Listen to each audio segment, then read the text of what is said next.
ঈদের ছুটি ৯ দিনের বদলে ১১ দিন করার দাবিতে ঢাকা ময়মনসিংহ মহাসড়ক অবরোধ করে বিক্ষোভ করেছে গাজীপুরের ইউটা পোশাক কারখানা শ্রমিকরা। সদর উপজেলার মণিপুর এলাকায় কারখানার সামনে মহাসড়কে অবস্থান নেয় শ্রমিকরা।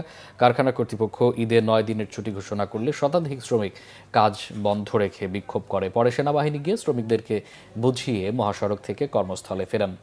শ্রমিকরা জানান, সরকার ঘোষিত ছুটির বাইরে বাকি ছুটির জন্য অতিরিক্ত ডিউটি করিয়ে নিয়েছে কর্তৃপক্ষ। গাজীপুর শিল্প পুলিশের পরিদর্শক আব্দুল লতিফ বলেন, শ্রমিকরা তাদের ২ দিন ছুটি বাড়ানোর জন্য সকাল থেকে বিক্ষোভে যোগ দেয়। এদিকে কোনাবাড়ির জরুন এলাকায় আলিফ গ্রুপের ৩টি প্রতিষ্ঠান অনির্দিষ্টকালের জন্য বন্ধ ঘোষণা করেছে কারখানা কর্তৃপক্ষ। সকালে শ্রমিকরা কারখানার গেটে বন্ধের নোটিশ দেখতে পায়।